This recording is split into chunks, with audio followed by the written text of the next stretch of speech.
Hello guys. तो आज का हमारा टॉपिक रहेगा कि जो भगवान है, जो प्रभु है और जो साइंस है उसमें क्या अंतर है, हमें वो समझना है। जैसे कि आपको पता होगा कि बहुत सारे लोगों की ऐसी थिंकिंग होती है कि हमें साइंस को मानना चाहिए, भगवान को नहीं मानना चाहिए, क्योंकि उन्होंने भगवान को कभी देखा नहीं है।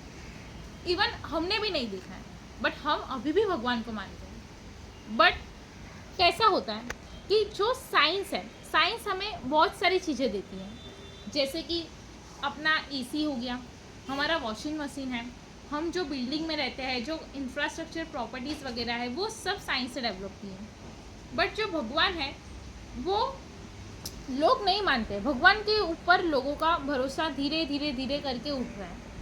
लोगों का कहना यही है कि आप लोग साइंस में मानो, भगवान में मत मानो, क्योंकि उन्होंने भगवान को नहीं देखा है। अभी मैं आपको एक चीज़ बताती हूँ कि अगर आपको ऐसा लगता है कि आपको साइंस में मानना चाहिए और भगवान के ऊपर नहीं मानना चाहिए, तो आपको एक चीज़ समझनी है, वो है प्रोसेस। ठीक है। तो जैसे कि हम लोग भगवान में मानते हैं तो हमारे बहुत सारे ग्रंथ लिखे गए हैं। अगर आप लोग भागवत की पुस्तक ओपन करोगे तो आपको बहुत सारे अध्याय दिखेंगे।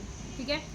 जैसे हम लोग अगर कुछ पढ़ाई करते हैं तो हमारे पास बहुत सारे लॉ होते हैं, कंप्लाइंस होते हैं, रेगुलेशंस होते हैं, तो उसमें भी बहुत सारे सेक्शंस दिए गए रहते हैं। तो हमें बहुत सारी चीज़ें राइटिंग मटेरियल में दी जाती हैं। तो एक चीज़ है कि हम राइटिंग मटेरियल के ऊपर फोकस करें, और एक चीज़ है, मतलब जो राइटिंग मटेरियल है ना, वही है प्रोसेस। मतलब हम लोग को उस राइटिंग मटेरियल को अभी थोड़ी देर के लिए इग्नोर करना है और हमें सिर्फ और सिर्फ भगवान के ऊपर फोकस करना है। जो हमारा मेन एम है, जो हमारा मेन ऑब्जेक्ट है, वो भगवान है। बट यही बात साइंस की करोगे आप, तो अभी जो मैंने ये स्पेक्स पहना है वो भी साइंस के थ्रू ही मुझे मिला है। ठीक है। उसमें जो भी ऑप्टिकल्स वगैरह बहुत सारे उसमें रहते हैं। ठीक है। बहुत सारे उसमें डायग्राम भी, अगर हमने 9th-10th स्टैंडर्ड की बुक पढ़ी रहती है तो उसमें बहुत सारे डायग्राम आते हैं। ठीक है। मायोपिया, हाइपरमेट्रोपिया, वो सब बहुत सारी चीज़ें रहती हैं। तो मैं सिर्फ साइंस की जो चीज़ें हैं वो मैं पैसे दे रही हूँ और वो मुझे चीज़ मिल रही है। तो मैंने ये स्पेक्स बनाने के लिए पैसे दिए और ये स्पेक्स मैंने लिए और मैं उसको यूज़ कर रही हूँ। तो हमें साइंस से भी बिलीव करना चाहिए, क्योंकि साइंस हमें वो चीज़ दे रही है। बट क्या मैं वो बुक्स पढ़ने गई? जो 9th-10th में पढ़ा था वो बात अलग है, बट क्या मैं उसको देख रही हूँ? मैं नहीं देख रही हूँ। मैं सिर्फ जो चीज़ है वो इस्तेमाल कर रही हूँ। बट वैसे ही हमें समझना है कि अगर आप लोग को ऐसा लगता है कि जो भी भगवान की जो भी सब चीज़ें हुई थी, ठीक है, जो भी हमें समझाया जाता है, वो अगर आपको नहीं मानना है तो आप मत मानो, बट आप एटलीस्ट भगवान में भरोसा करो, क्योंकि जो गॉड है वो सिर्फ और सिर्फ आपको एक पॉजिटिविटी दे रहा है। वो एक होप है कि हाँ, ये एक उम्मीद होती है कि आपको वो चीज़ मिलेगी। मतलब आप लोग कुछ प्रे कर रहे हो तो आपको वो चीज़ मिलेगी, वो एक पॉजिटिविटी है।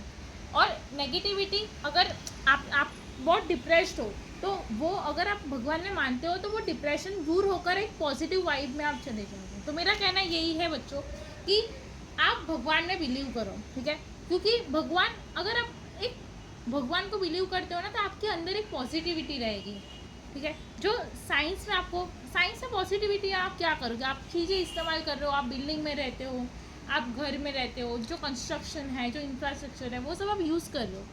ठीक है। उसमें आपको कोई पॉजिटिव वाइब्स नहीं मिल रही है, और जो आप यूज़ कर रहे हो उसके लिए आप पैसे दे रहे हो और आप लोग पूरा दिन मेहनत कर रहे हो उस चीज़ को यूज़ करने के लिए। ठीक है। तो जो भी साइंस से बिलीव करते हैं, ठीक है, आप बिलीव करो। ठीक है। आप, क्योंकि आपको उससे बेनिफिट मिल रहा है, बट आपको पॉजिटिविटी, आपको गॉड में भी बिलीव करना चाहिए। ठीक है। Thank you everyone. Thank you so much.